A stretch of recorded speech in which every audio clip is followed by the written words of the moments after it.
Oh, Foxy, it's your birthday. Not for real, just for play.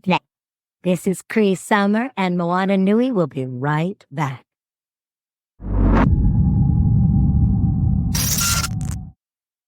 Aloha mai kako, everyone. Welcome to tonight's episode of the Moana Nui podcast as we continue our celebration of Asian American, Native Hawaiian, and Pacific Islander Month.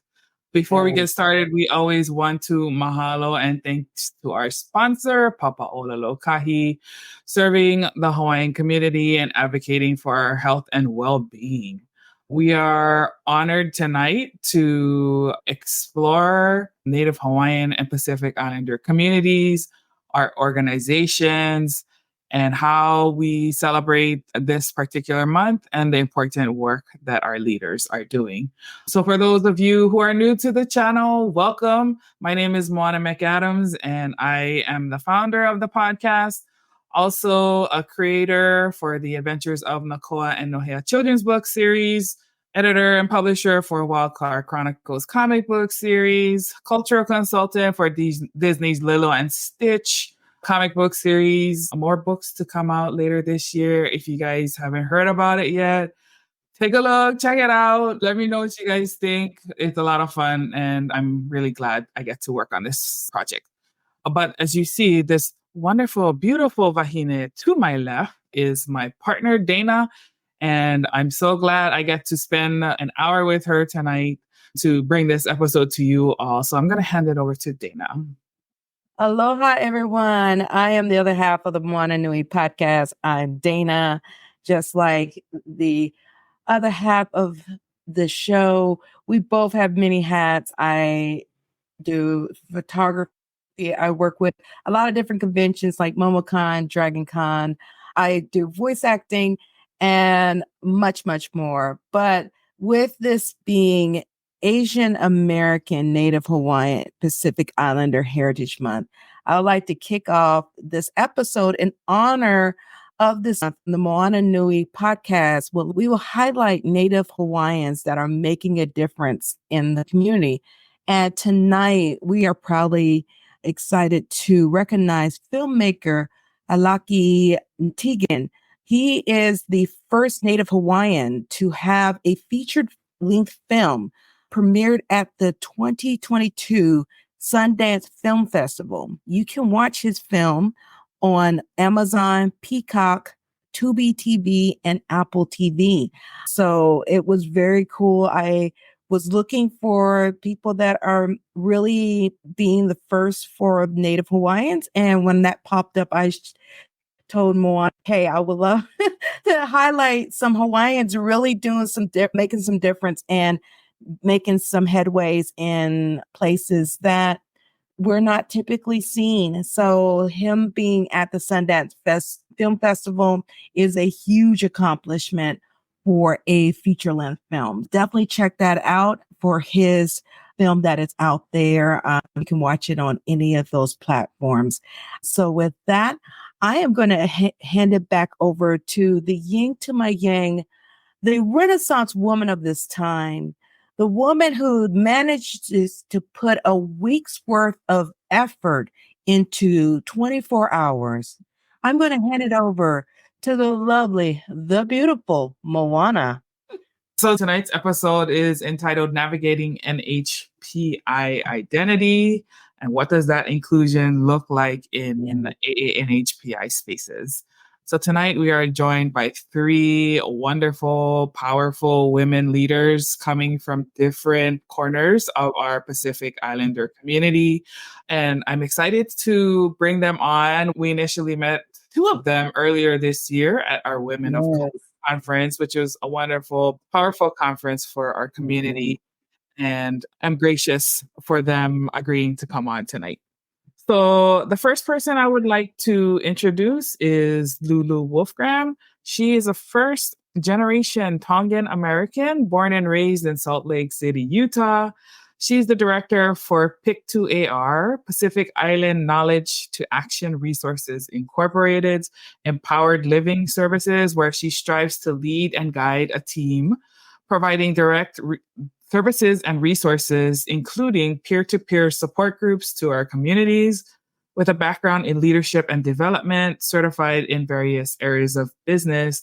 Lulu uses both her lived experiences and hands-on learning opportunities to cultivate her knowledge within her culture. Community is truly her passion, doing youth and support, leading her to a decision made to step away from corporate America and engage in full-time community advocacy. She was recruited to PIC2AR as a community health worker, where she engulfed herself into various opportunities that allowed her to become a spearhead for her community. Today, she stands as a collaborator, working to build relationships that will continue to support her commitment to shaping and improving her community. Her purpose is to be a good ancestor by fearlessly living life, pursuing her goals and dreams, and setting an example of trust and love to prepare future generations to create a more loving mankind. So welcome, Lulu, to the podcast. Aloha. Welcome, Lulu. And I have to add an extra piece. Lulu made at our conference these amazing ribbon lays that every single attendee wore through our conference. So she has an additional layer to that. And if you've watched the show, every person who's ever come on the show is not single layered. They have multiple layers to them, and Lulu is one of those. Yes. That was such a thoughtful and beautiful touch. I still have mine, and I'm probably going to wear it to the ball next week. Our next guest is Josie Howard. She is the CEO. We are Oceania. She graduated from Xavier High School in Micronesia and attended the Community College of Micronesia. She later transferred to University of Hawaii at Hilo, studying biology, anthropology, and Pacific Islander studies. In 1989, she made her one of the first Micronesians migrating under the Compact of Free Association Treaty. At UH Hilo, her roles included student peer counselor, president of the International Students Association, a student researcher at the Minority Biomedical Research Program, a resident assistant in student housing, president of the Chuukese Students Association, as well as chairperson for the campus ministry. She has over 15 years servicing her community, with 8 years working with private agencies contracted by the Department of Health Waiver Program, 5 years in the Department of Education, and 5 years in program development, implementation, and piloting a one-stop center model. Her community involvement includes being the founder of the Young Voyagers, a youth club in media with Olalo, and the Micronesian Cultural Awareness Project. So welcome, Josie, to the show. There's so much more that she's done, and so we are also going to learn more as she joins us. Aloha, Josie. Aloha, Moana and Dana. Mahalo. And last but not least, the manavahine of our time. The reason that we are all sitting here right now, and that the reason that there's success across so many Native Hawaiian community organizations, is Sherry Daniels, CEO of Papa Ola Lokahi. She has led the organization for a number of years now, and she joins the ranks of Hawaiian leaders who continue to advocate and push for the uplifting and nurturing of the Native Hawaiian community and addressing our unique health needs in from a cultural lens, not from the typical Western way of health. And so just being a part of her community and seeing the different organizations and the unique ways that they support the community, Dana and I were certainly honored to be amongst this group who gets to showcase all of the wonderful work that these folks are doing. So welcome, Sherry, to the show. Aloha. Aloha, Velina Maikako. Okay, so such an exciting topic to really focus in on our Native Hawaiian and Pacific Islander community.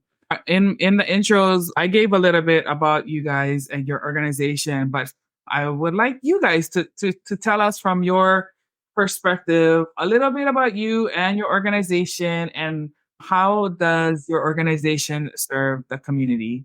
So, Lulu, how about we start with you? Yes, thank you. Malalale, everybody. And just want to first acknowledge both Moana, Dana, and of course, Sherry for the opportunity and the invite to be here today. Really looking forward to the conversation. So I am the director of Empowerment Living Services, which provides direct services and resources to community members. Of course, our main focus within PICTAR, Pacific Island Knowledge to Action Resources Incorporated, is to create that actionability with the resources that are in the community for our Pacific Islanders. Because what we learned is that a lot of our Pacific Islanders didn't know that there was things out there that could be resourceful for them, right? And the organization actually started in violence prevention. It started through our men's group. Simi Teki Malohifo'o, who is one of the founders, he actually started the organization through Gava Talks, which is the men's group, in really talking about how do we prevent violence and talking to the men about that. And so that actually created this door of women coming in saying, hey, we want to have conversations too. And that's where the peer-to-peer support group started. And so that actually is how PICTAR became what they are today, was violence prevention. And now we use that as an opportunity to really look at overall health of all of our community members. So no matter what aspect they come in, whether it's for domestic violence or violence prevention, I should say, as a whole, or they're coming in for healthcare needs, or even they're coming in because they're looking for a business resource, or whatever the aspect is that they come in to PICTAR for services, we look at their overall health and try to connect them to the right resources that help them to strive. And so that's something that we're hoping that we can push out in the community, not only in Utah, but across the nation, because we have so many Pacific Islanders across the nation. And so many of them are just not seen. And we want to change that. So I'm excited to be here and really have this conversation because I think inclusion is important. We definitely want to be seen, but we also want to be seen as the individuals who we are and not just as entertainment, which is something that I've run into quite often. So that's a little bit about the organization I come from. And then, like you had introduced me, Moana, born and raised here in Salt Lake City, Utah, very much cultured in Tongan culture because my parents, when they migrated here, they had to figure things out. And they very much instilled in me all of the Tongan culture. So when it comes to all of the hierarchies and all of that great stuff, I feel like I'm very knowledgeable. But again, thank you for having me. Excited for the conversation. Yeah, that's wonderful that your parents were able to perpetuate that and preserve that for you, because that you don't always see that. And so I'm so excited to have you here to represent the Tongan community. Josie, would you mind going next? In a very similar way, very happy to have you here to represent the Micronesian community. Can you tell us more about yourself? And we are Oceania. Definitely. And before I start, I just really want to acknowledge my Native Hawaiian sisters. Thank you so much for giving me this opportunity, giving us a space. I am honored to be a visitor living here in Hawaii on your land. And so with that said, I was born and raised on a small island known in Chuk in the Federated States of Micronesia. I come from a clan called Kofanu, which is actually originate in Yap, specifically Ifaluk Island. I came to Hawaii to further my education because there is no 4 years college or opportunity for higher education in Micronesia. And that's something that we struggle with until today. And I am married. I have 3 children. 2 of them are at UH Manoa. One of them is at Waipahu High School. I am currently living in of Manana, which is today called Pearl City. And I've been in Hawaii for more than 30 years. So I co-found We Are Oceania, accidentally became the CEO. You know how that works, accidentally. And We Are Oceania's mission is to empower Micronesians to navigate success. And I think the key word is navigate. I come from a culture of navigation and framework of navigating, and that's how we see our world, and that's how we see outside. And it's so important that we have that framework of knowing our surrounding, knowing where we want to go, and understand how to do that, how to navigate. So the nature of my work is related to that. You mentioned about my experience in college, I always find myself helping others to acculturate or to become navigators, like to navigate not the ocean but life. And so we are Oceania is really like a one-stop center where we bring all the services, modeling a canoe house where when people first come to our islands, they come to the canoe house. And at the canoe house, you get to meet the people and align yourself with your genealogy. And if you do not have any relatives or any genealogy connection, you are the guest of the chief or the person who takes care of everyone on the island. And that's how that whole framework of We Are Oceania is like the place where when our people come to Hawaii, they know where to go so that they can learn, connect, and then access the resources or learn how to navigate this new system in Hawaii. It's very different from our system. I'm very happy and excited to be here and to be part of this conversation. Thank you so much for the opportunity. That's wonderful, Josie. I love how you tied it to the canoe house because I think that's something that a lot of Pacific Islanders can relate to. Of course, the navigation piece that's at the core of all of us. Mahalo for sharing that. Aloha, Susie, joining us in the comments, CEO of Pictar. Good to see you. Sherry, tell us a little bit about yourself and Papa Ola Lokahi and your role in the Hawaiian community. I want to make sure I give enough time for my Pacific Islander sisters because I think I've been on a couple podcasts, so I think people know who I am. Papa Ola Lokahi is the Native Hawaiian Health Board. Our kuleana or responsibility is to uplift raise the health status of Native Hawaiians, not only in Hawaii, but across the U.S. And we do that in a multitude of ways. But probably the most, I think, what has made us who we are in the last decade or so has been our community work and really creating space for community to thrive or work towards thriving. That for us, it's not about us. It's about the others, the collective. And so really being very intentional on the work that we do to push and advocate at the upper levels so that our communities get the resources, get the waters to grow and flourish. And that's really what, for POL, that's what we do is we advocate for those that might not have voice yet. But we're also helping folks find their voice in ways that make sense for them. And I think hearing both Josie and Lulu talk about that finding, not tokenizing us, but finding really like truly including us, not only in meaningful ways, but in value added ways, reciprocating both, right? So that it's not, I'm just not giving you what I got, because what I got's pretty awesome. But I'm waiting to see what you're going to reciprocate back with me. That it's not, I'm not giving up the goodies all at once. But I think especially for our Pacific Islander cousins, that making sure they understand the spaces too, and that we can work together in tandem. Or I recognize that we never all going to be on the same road. But if we all know Lulu and Josie we all have the same outcome, I might have to stop at the grocery store, put gas in my car, go around the way to get to that point. But I know that at the end, going to have people waiting for us.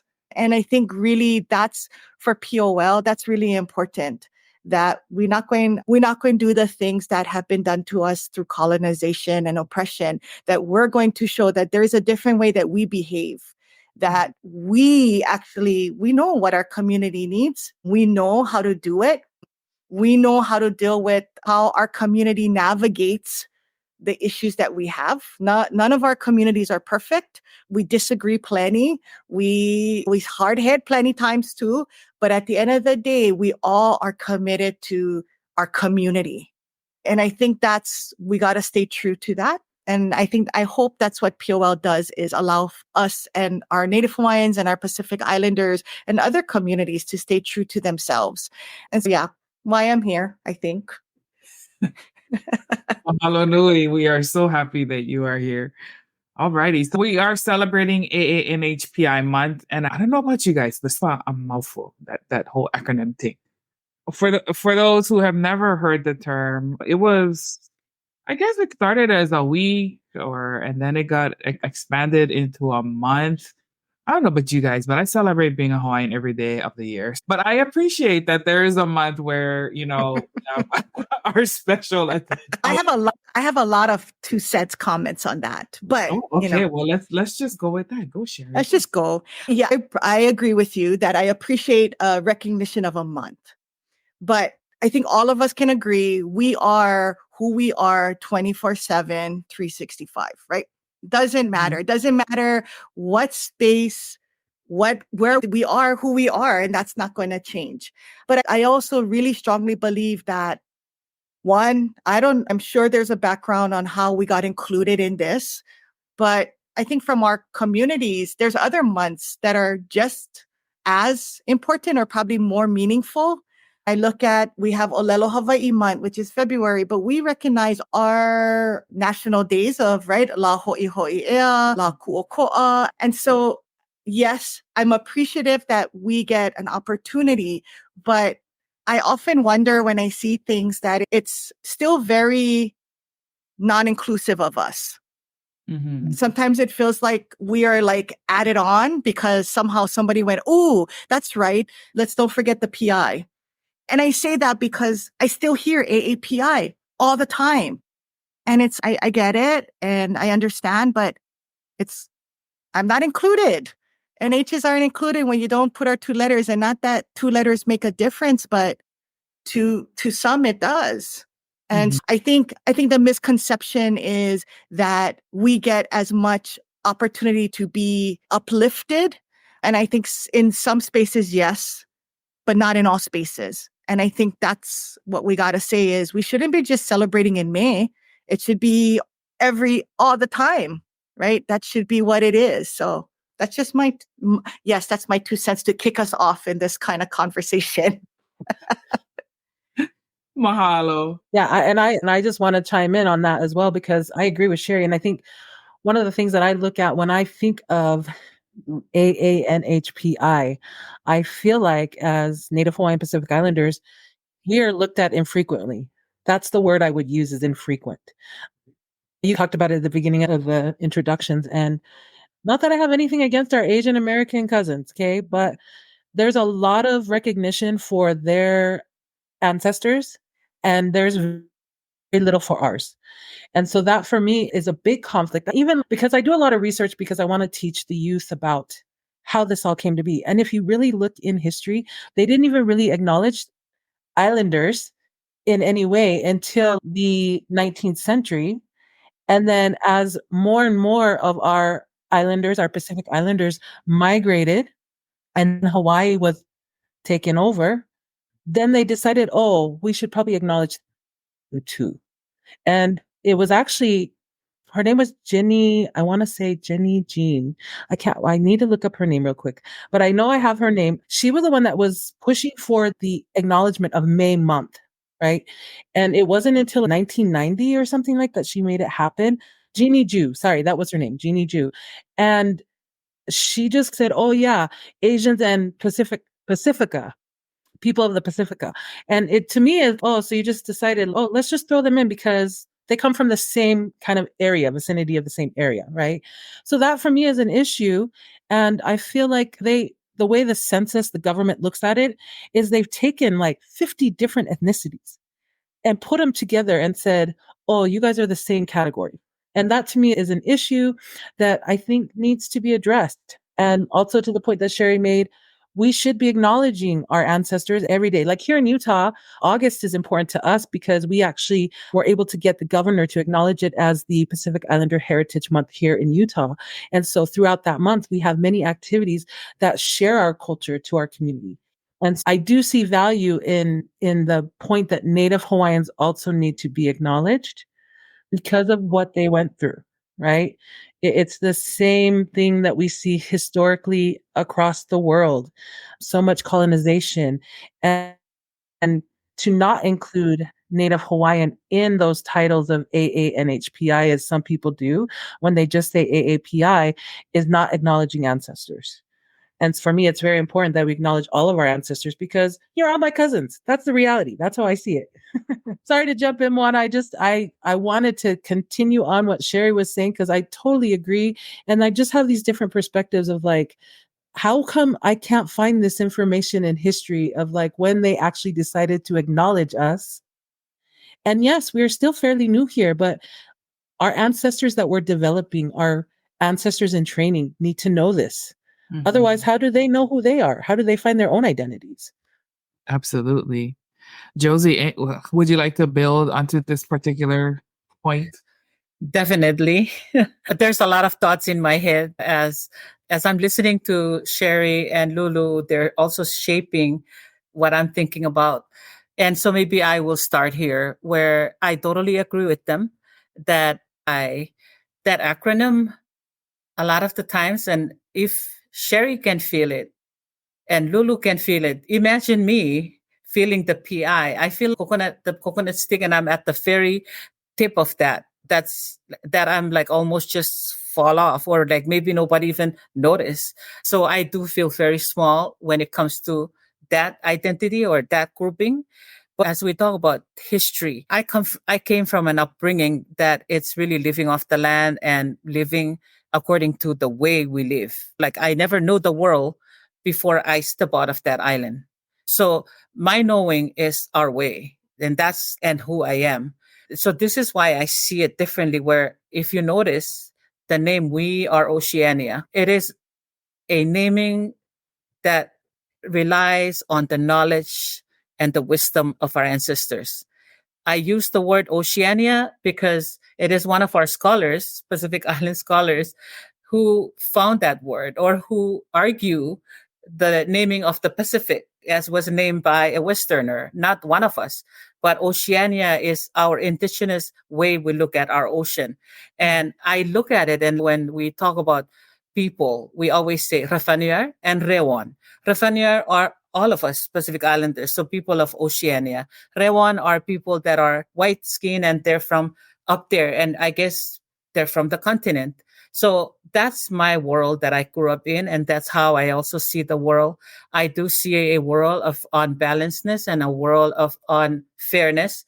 When I see this acronym, I also think about SAID, in how there is that others, us and the others in anthropology or Pacific Island studies. You study SAID and how the Orient is referring to people were included in that. But even in that, like when I'm studying that, I don't feel like I was part of that, but I know that I'm on that side of the world.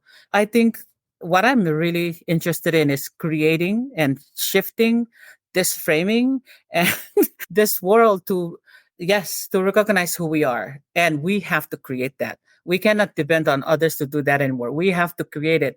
And part of that is coming together as one people and creating that so that people can see us. Yeah, I think that's absolutely true. And working together to reinforce these messages and these values from the different aspects that we come at this from. Yeah, absolutely. Even me, myself, as a Native Hawaiian, as a Pacific Islander, just in recent years, in the starting of this podcast, I have also learned about like the nuances of Micronesian culture and the Chukis and how there are like different subcultures and subgroups in there too. That's one of the things I love about engaging in these conversations and talking to our community more, because I feel like we're also learning more about each other, knowledge that has been erased, gatekept, just all the things that colonization does to separate us from one another. So I really appreciate you guys coming into this space and helping us to learn too. So with that said, could you share some of your personal experiences or observations regarding the challenges that your particular community faces finding inclusion? We talked a little bit about your individual challenges, but what are some of the things that you have observed more broadly from your community? Lulu, just start with you. Yeah, that's a great question. For me, one of the biggest one of the biggest struggles that I see for our oceanic people, I think I like referring to that, is here in Utah, everyone works in silos. And I can't understand that. Like, why are we working so hard individually instead of collectively? Why can't we come together? We all are the people of the ocean, right? Oceanic community, I should say.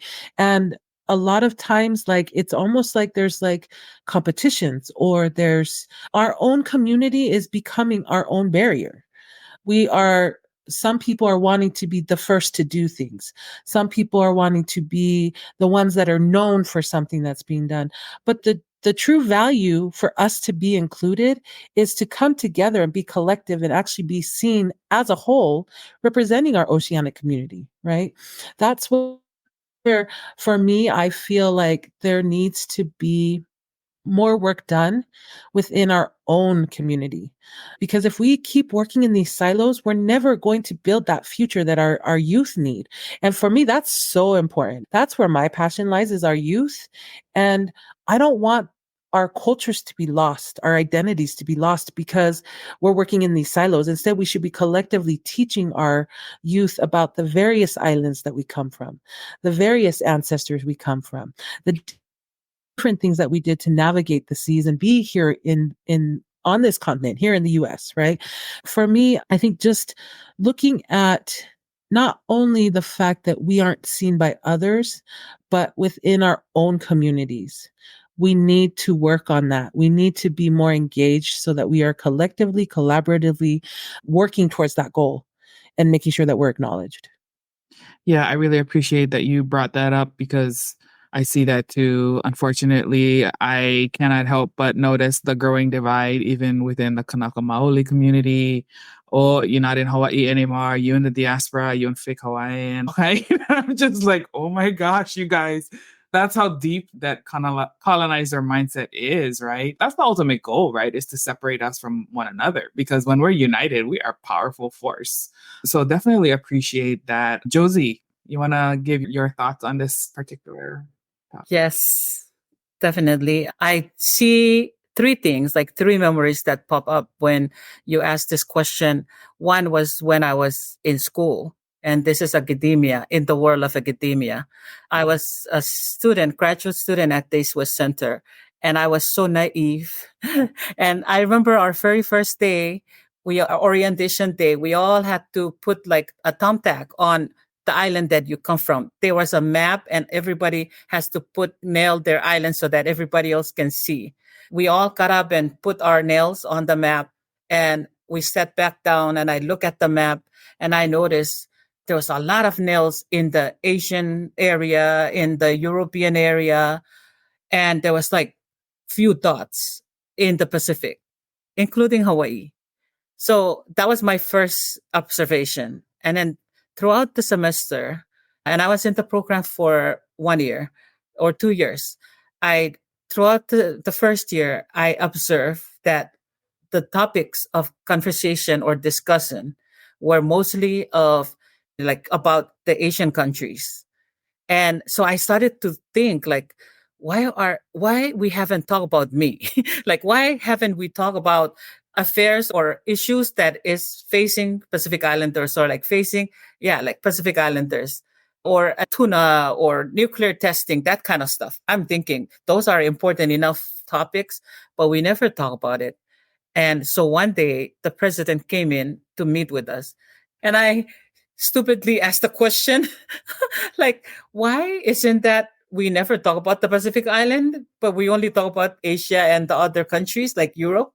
Is it because we're less important, or because there's just few of us on that map? That was my question.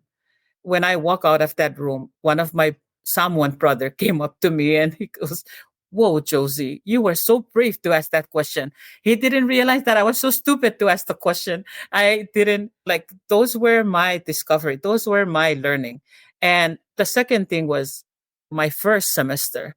And in a class, I had a Native Hawaiian student, a Filipino boy who was raised in the mainland. And there was a number of us, like indigenous people. My very first paper came out, and the instructor wrote on it, said, "You this is not a graduate writing level, and you will never pass this class.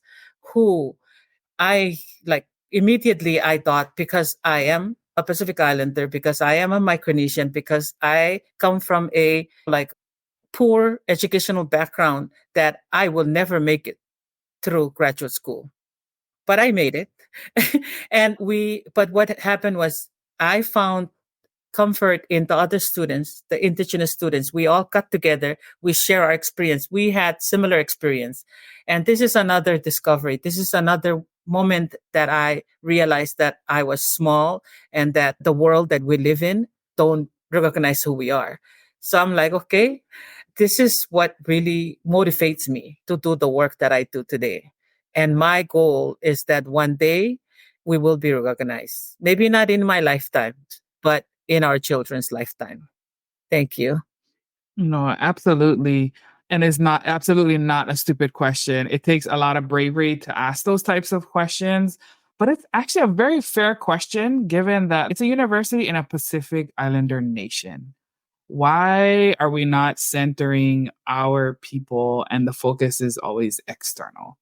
That's always my question. And I struggle with this even in the work that I do creatively and the storytelling. Like, I'm always trying to shift it. Like, great, Hawaii's the setting. Boom, let's talk more about the Hawaiian stuff. Yeah, I love that it's in our island, but I want to talk more about the issues that are being faced in this story. Let's put some depth to it, because I think it's really important. It's hard work, though, to do it, because everybody's, what you talking about? I remember in January, I went up to New York City for the release of the first issue of Lilo and Stitch, and we did a signing at one of the biggest comic shops up in the city. And one of the fans that came to visit us, they were like, "You're the first Pacific Islander I've ever met. I don't even know what a Pacific Islander looks like." And so that was very impactful for me. I'm like, "Really?" And they're like, "Yeah." And I'm just like, "Oh, I'm so honored to be the first one. I hope you meet so many more and have a better appreciation of our culture. Like, through this IP, please let us know what you think, engage with us. Like, I'm online, feel free to reach out." But yeah, it's super important to really center it on the people within our community. Sherry, I know you have thoughts over there. Let's go to you for this. Oh, you muted. You think I would learn already to unmute? I have two. I think for me, I was at a conference, and I don't know about other people listening in, but I always scan for if I see NHPI, AANHPI stuff. I scan. Oh, I'm going to go to that one. And so I go to this presentation, and it's about colonization in our AANHPI community, something like that. So I was like, oh, right, I want to go. And the whole talk was about the impact different AA communities had faced in history, all their different challenges. And I sat there, and this person was from Hawaii, not Hawaiian or Pacific Islander, grew up in Hawaii. And so I was excited. Maybe there's going to be some opportunity to share our history a little bit. And there was nothing. And so I sat there, and I'm thinking, oh, you could have talked about, like Josie said, the bombing. You could have talked about the overthrow. You could have talked about things that you can easily Google, right? And I thought, man, that was probably the first time I was very irritated. And I went and I found the speaker, like when they were done, like they're beelining it out the door. I got up and I went and I said, "Excuse me, I'm from Hawaii. It's really great. You grew up in Hawaii, but I was just wondering about some of these other, like being able to include some of our NHPI, like moments in history kind of thing, because you had a room of people, like you had a captive audience. You could have used your time to put others on the radar." And that was pre-COVID. That was right before COVID. And then I realized during COVID, so number two is during COVID and still yet, it bugs me to no end when I see webinars or Zooms or even conferences that have us. And then I look at the pictures and I understand you cannot look by somebody to go, oh, they're Tongan or they're Samoan or they're Hawaiian or they're Chuukese. You can't do by just visual. But when they really don't look like us, but yet they're going to talk about us. Or if you're not going to talk about us, then don't include us in the title. It's okay. We won't be offended. Because I think for many of us, I'm looking for spaces where I can learn more about us and hear how we're being described too. And so then I feel like I'm this gatekeeper and I'm like emailing people like, hey, do you have an NHPI person who's talking at this webinar? Oh no, would it be too much to take off that and just go with what you got? Just don't need to include us because you think you have to. Include us because we bring value. And I think that's the observation that just gets to me because it still happens. I know for me, I'm not going to include other communities if our talk is about NH stuff. I think that's rude. That's insultive and offensive. Please don't do that because you give an impression to the community that you know us, that somehow putting our name on your presentation, it's almost like for some folks, that's like this, oh, you've gotten vetted by them? Oh, good. Then we're going to contact you and you can be the spokesperson for these communities. And no, that's not cool. And so I think in some spaces, I observe that we use our colonizing behavior on each other. Not only within our own smaller communities, but within our AANHPI spaces. And it's like, why you got to do that for? So I think I found my voice over time to just ask Moana, why you have to do that for? You get plenty space to play. Your yard big. You get plenty. You don't need to come in and come up in my business and up in my space. Ask me and I'll open it up for you and we can work together, but don't take that away from me. And I think that's for me, some of those observations that continue today, right? Even when told, they just go to somebody else to hear the okayness of it. No, like this is a bigger question. Like your intentionality is important. Just because I bring it up to you, don't dismiss me and then go to another colleague because they're going to tell you what you want to hear. And so I think it's okay to stand firm in that belief and maybe recognize and, for me, understand that they are going to go to others in our community. And some others might let them in, and that's okay. I can know I did what felt right for me and that I didn't sell my people up the river. That's, I think, really important in how we behave and what we perpetuate and protect. I totally agree with what you're saying. And it is important to stand firm in that. Yeah, I also have similar irritations when I see titles that are misleading, specifically in AANHPI, because I'm always looking, I'm scanning. I think Oretta, hopefully I'm saying your name correctly, Oretta, when there's like AANHPI conference or presentation or whatever it might be, I'm scanning. I'm like, okay, I don't see any PIs. And you know what? I don't think people recognize that we talk to each other. Right? And I don't think people, I don't know. Because if I see something that maybe might have I might call Josie and say, hey, Josie, are you guys part of this? Or even if it's somebody maybe I don't necessarily agree with or we've disagreed, I'm going to call and say, hey, do you know they're throwing out your name? Is that because I get people calling me all the time. Hey, did you guys sign on to this? Are you guys part of this? And I appreciate that because we can't be everywhere. Our drones are not everywhere and catching things. Yeah. Yeah. And I think that's very central to our culture is protecting, right? Okay, what they said? Who's saying this? But I feel like that's important to community accountability, not just to protect internally, but to continue to educate others that it's not right for you to exploit us too. And so while we're on this topic, I'm going to continue it. And let's talk about, we talked a little bit about funding. We have the White House initiative, right, for AANHPI. And while that's great recognition for our community, when I think about funding though, like where's the funding really going? Is it getting to the NHPI portion of the community? Because maybe that's why when you look at all of these different organizations, like where is the NHPI? We must not be getting funding because otherwise we would see more of our community organizations in these spaces. So I'm curious, what are you all's thought from your community organization perspective or the people and partners that you work with? Is funding equitable? How can we help to change that narrative and inform our decision makers and give them the data? Data disaggregation is a big thing too. So I'm curious to hear thoughts on that. Lulu. Yeah. So first, I'm going to start off by just shouting out Oretta and Susie. They're my sisters and my bosses and my affiliates that we are like constantly in the community trying to make things happen.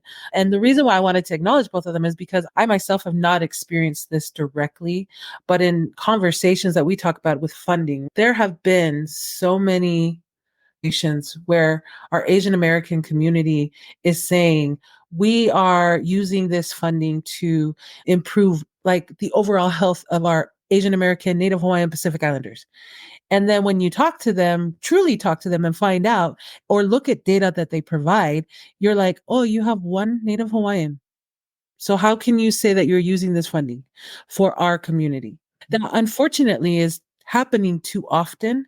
And I believe that we as the Native Hawaiian Pacific Islanders, Oceanic community, we need to be more visible in saying, hey, if that funding is intended for our community, then we need to be a part of whatever it is that's happening. We need to be a part of the planning. We need to be a part of the outcomes. And I don't think that, let's be real, there are some organizations that there are ill intentions, that they're saying it because they know they're going to get a bigger chunk of the change. But there are organizations who truly do want to be engaged with getting Native Hawaiian Pacific Islanders more opportunities, more resources, more funding, but they don't know where to look. And that's where, again, we need to be seen.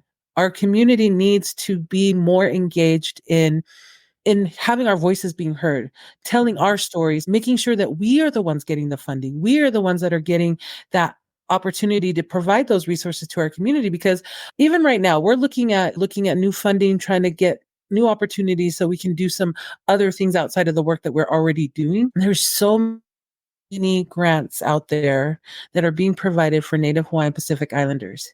And then when I see the awardees, it makes me think, okay, so what do they say? They have one person in their organization that represents our whole community? How is that fair? So for me, I have a struggle with how funds are being used, how funds are being actually given to the right communities. And again, Sherry just said it. Don't use our name if we're not actually being used in outcomes and the actual reward of getting these funding opportunities. Like I said, I myself have not experienced it, but because of what I've seen through the conversations that we have as leaders, trying to figure out how do we get into these spaces. And the biggest thing I think that we need to do is go knocking on those doors and saying, hey, I see that you went for funding for this, and that includes my community. So how do I get a piece of that pie? Because I'm hungry too. I'm sorry, but we like to eat too. So that's my perspective. Like I said, I haven't personally experienced it, but just seeing that in the work that we do as leaders, it's heartbreaking. Mahalo. Josie, how about you? Yeah, I see the same thing. I see that the way funding is today, it reflects the systemic discrimination. And part of that is I feel like there's a need. Like you ask about how do we improve this? I think this lack of not knowing and or maybe don't care about understanding each other's community. What is this community? What is the culture? What is the number of people? I think all of this, it's continue to push or continue to support the systemic discrimination that is already exists. And I think our effort in trying to lift up the voice of our community and tell them, you know what, we may be small, but we have more challenges. And COVID did that for us, Pacific Islanders. And I think for the longest time, we never seen this disaggregated data. And so with that, and those are the systemic problems and systemic issues that we correct in order to change things around. And I think we're moving closer, but there's still more work to do. And part of those works is understanding each other's culture, understanding each other's challenges, understanding each other's asset and contributions. And what else was I going to say? Sorry, I just lost my thoughts. But really building relationship. And it's about building relationship. we're talking about the systems, we're talking about funding, but when we really look at what's happening, it's about relationship too. It's about who you know. And we're like so small, like ants. We get stepped over by the elephants and by the lions and by those bigger animals. And I'm just using those as metaphor of that. I don't think size should be the factor. I think we should look at the needs and the value of people. And that as long as we are human being, we breathe, we have blood just like anybody else. Our challenges, our issues should be just as relevant as anybody else. And that if we look through the eyes of equity, that we should all be elevated at the same level, no matter what size of our community, how many people are educated in our community, how many people have business, we should all be the same if that's how the system operates. So the system has to change. Yeah, that's a great point. Okay, so couple things. I think this lumped funding needs to go. If you're going to fund AA, great. You're going to fund NH, great. You fund PIs. Because when you lump us all together and you give us $2, then we got to figure out how that splits. And then that creates this hoarding mentality, this lack of collaboration environment, because we're all jockeying for $2. But what if I gave $2 to the AAs, $2 to the Hawaiians, $2 to the Pacific Islanders? And within their community, like Lulu said, hey, we got to work together, that they can figure out what works best. But that means that there is some trust, that we're trusted. We're not treated less than an equitable partner. And that's also part of the systemic continued oppression is we're going to give you $2 for the three groups and you guys figure it out. What we don't know is the bag that they're still holding had $6, but they're going to give out $2. And we're going to see how you guys do it. Creates division and it creates a sense of mistrust and divisiveness. And then what happens is, right, and Josie's right, it's about trust. When we have somebody who says, you know what, it didn't work. We see you giving these resources in areas that don't make sense for our community, doesn't meet what our needs are. And then the resource holders get amnesia and they go, oh, what do you mean? Oh, no, we did it this way. And it's, no, you never. You gave to your friends because they knew what to tell you and they told the line, and you're not giving it to those organizations that question, that have integrity, that go, no, this is not accurate. We're going to go to the people who continue to toe the line of inequity and BS, I'm going to call that, because that's how the machine works. And I think during COVID, we saw opportunity where things were relaxed, where we could see more monies flowing in. People could have more control on what that looked like for their communities. It was abundance, and and organizations could do good work. We saw that. But now what we're seeing is this pullback of all of those things. And like Josie said, it's systemic racism at the core. But also we're seeing that community, right? You get one person, that's the community. So everybody's saying, oh, we're part of this community because one person is, or one Native Hawaiian is on a board. So now they get to claim that they know Native Hawaiian issues. No, you don't. One Hawaiian on your board does not make you the all-knowing. But that's the game that gets played, that we're too small. There's too little data. Oh no, we can't disaggregate, because then you would have the power to tell your story and to change your narrative. It's all this buts and there's no action. And it's almost stop appeasing me and show me, don't tell me. Because I think for many of our communities and our organizations, we have to show. You want the money, you show us what you're doing. We want you to collect all these 100 data points on this little $5,000 grant. And you're like, that's a whole body to do all of that. Why don't we just give it? And they tell us basically what are the services they're doing and the people they serve, and how did it make a difference? Or how do they need to pivot? Why do we make it so complicated for especially the small organizations that just want to do good work. Big ones, they have the infrastructure, they have this machine that can. And so I think for me, there should be separate pots for each of our clusterings. I think the other thing is the feds, when they put out money to the states, they give the states the power to determine how they're distributing the monies and all that. If you're using our data, states, then you need to have a carve out to our people, to our communities, that of this money, so much percentage is to organizations that are serving our people. And it has to be like truly show us that your organization is either mission focused in that area, or the numbers in your program show that there's a higher population that's being served. But the states don't, because that's their sense of control. Just like how we don't trust them, it's because you're doing shenanigans.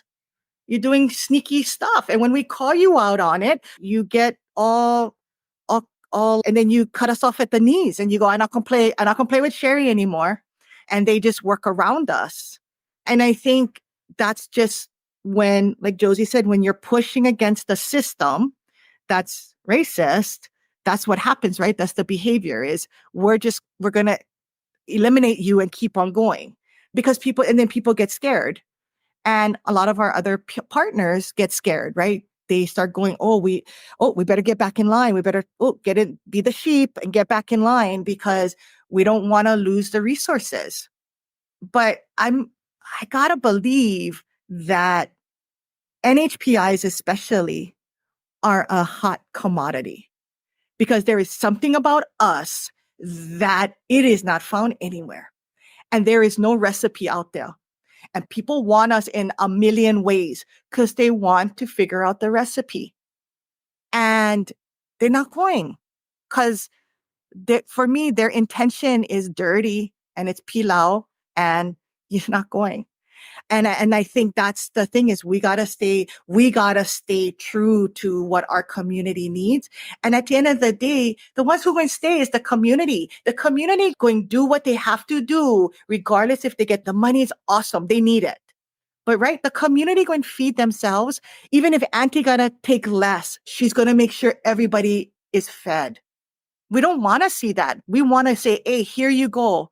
Feed all you need to. But at the end of the day, community just going to go, we know that already. We told you nothing going to change. But I think we got to stay on top of those resource makers, even if you aren't appreciated by them or you're pushed out of the way, your community not pushing you out. That's why you stay, and that's why you do that. So I think in terms of money-wise, there is not enough money, but I think it's more than just money. It's about resources, even time, right? How do we have opportunities for our community to thrive, for our leaders to be able to gain access to things to improve their skills? All of those things. How do we create pathways for our people, for our workforce? All of those things that I think are resources too, right? How do we gain control of our resources and have, I think, true governance, true self-determination, all of those really fancy sovereign words. How do we really get that in a space that does not want that to be successful? That's a great question. One, I know we're going to continue to ponder as we pursue this work. Great, wonderful, and powerful commentary there. And that's so true. Like Native Hawaiians, Pacific Islanders, Oceanic peoples, we just got the special sauce. And I love our community so much because no matter what they throw at us, we're still here. We are still here. We're going to figure it out. We know how to rub some pennies together and make do with what we do because our people are very resourceful despite lack of resources. And I think that is where a lot of the strength lies in our community and our ability to collaborate despite the adversities that we face. We get aloha shoyu, with some chili pepper water on top.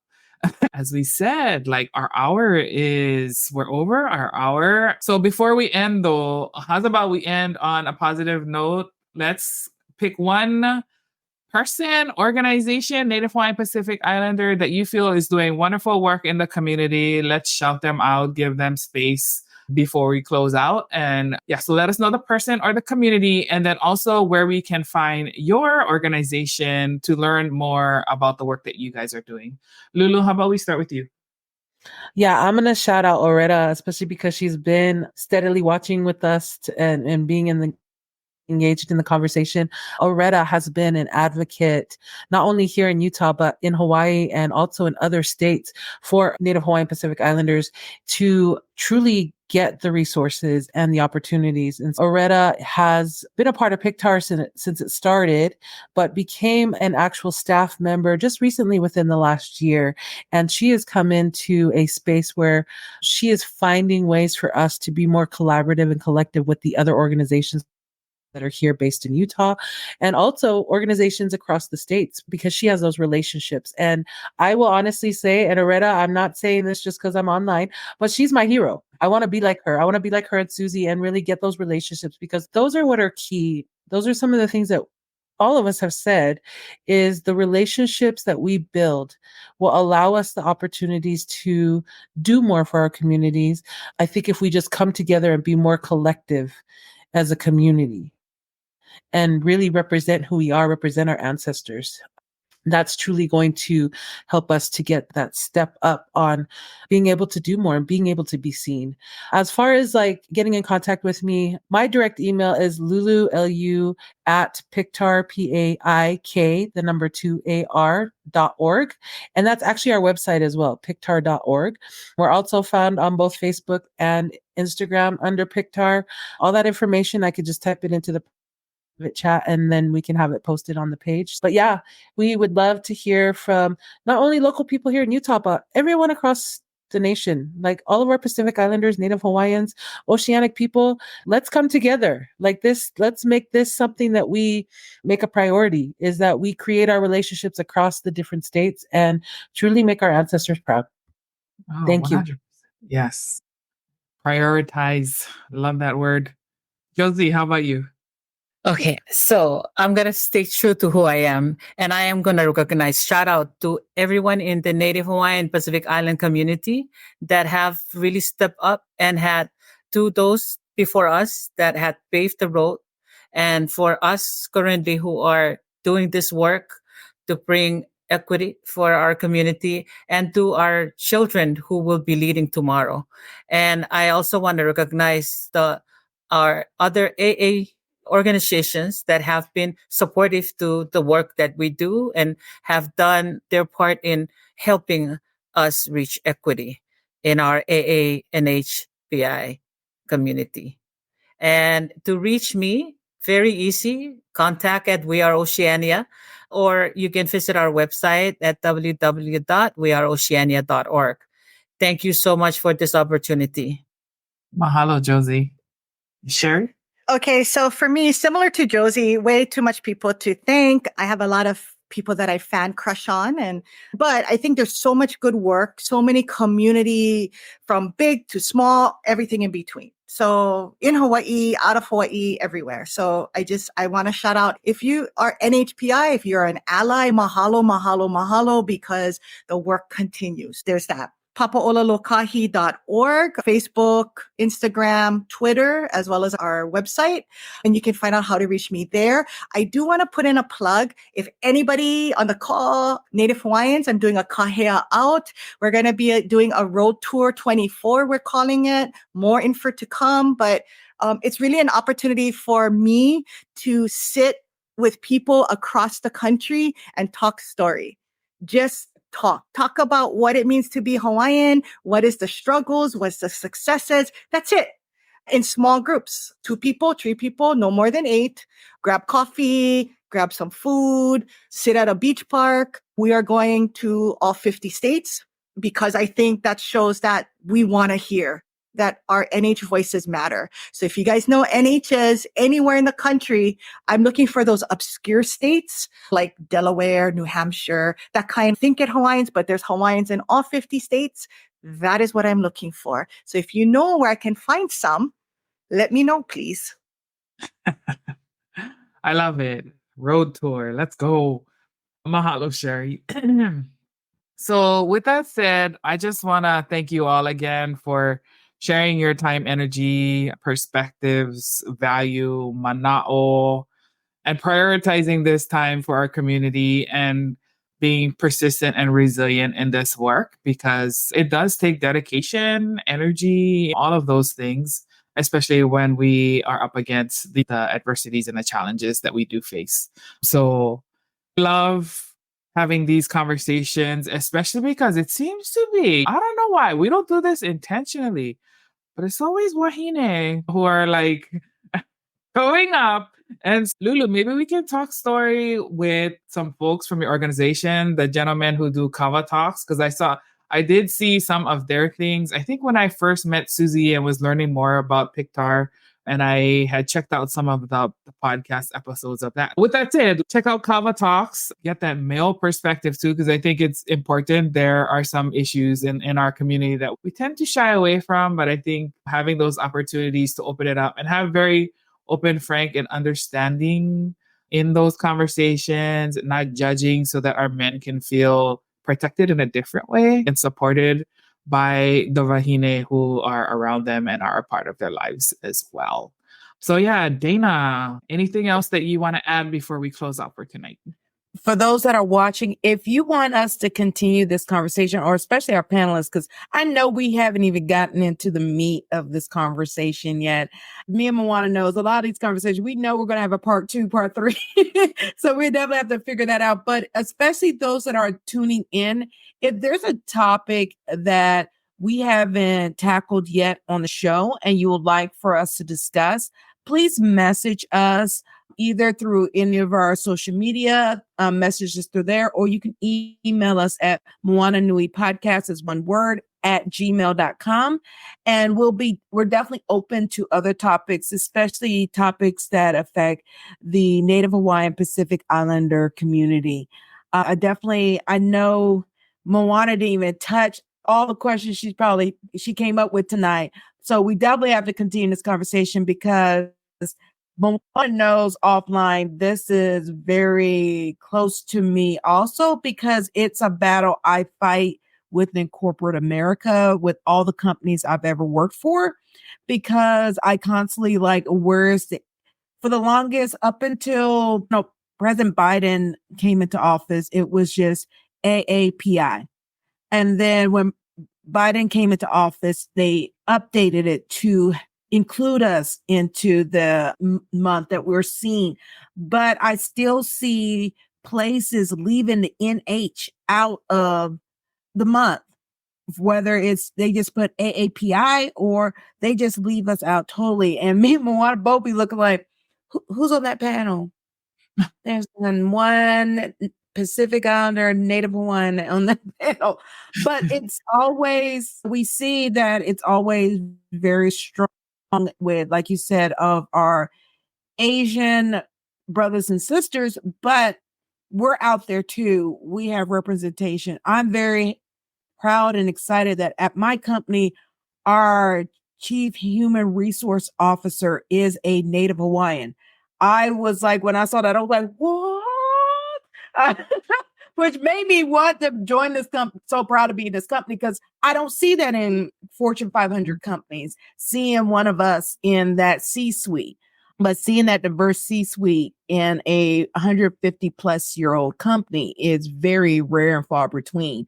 But it's still a battle I'm seeing in a lot of organizations and things that we're part of. I'm like, you're saying you're supporting the NHPI, but where are we in the conversation? Where are we?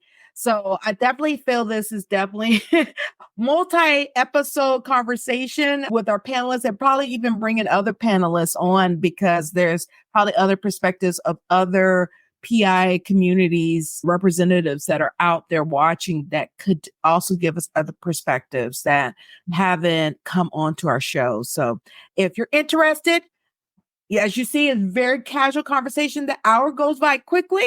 So message us, because we have a lot of people like, I would like to, but, and it's just, you'll see it. The hour goes by very quickly, and the engagement is great with the panelists that we always put together. Definitely reach out to us. We're always looking for more people, and definitely reach out to Sherry, especially as she's doing this tour.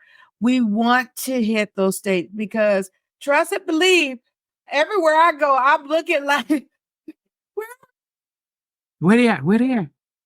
because even our CHRO, when she found out I was from Oahu, she was like, "You from Oahu?"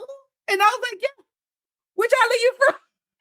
And she was excited because she's just like, whoa, one of us is, I'm talking to one of us. And for someone at that level to get excited too, it shows no matter your level, we're still trying to find us in the spaces we're in. And in this NHPI spaces, we have to find more of us because it seems like we're not always represented. So that's my piece. Awesome.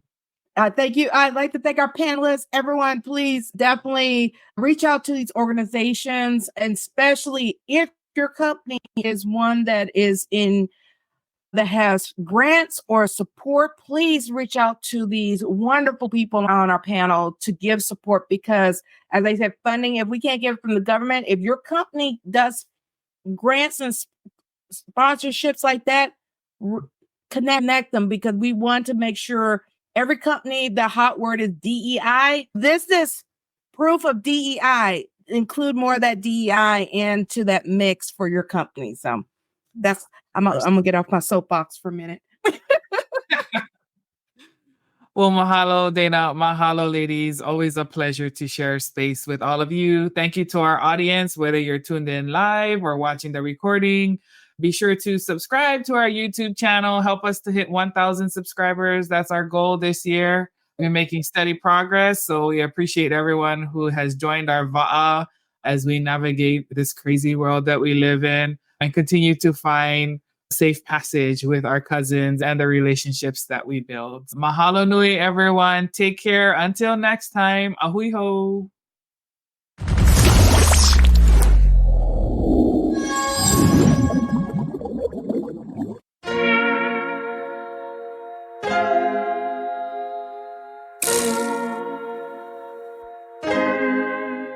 So many stories left to tell, even if we have to ourselves. Can't keep history on the shelf. If we won't tell it, we will. If this the land of the free, it was a freedom then. When they annexed Hawaii and called it Cedar Lands, without any type of payment and no signing off. Called themselves the Republic in 1894.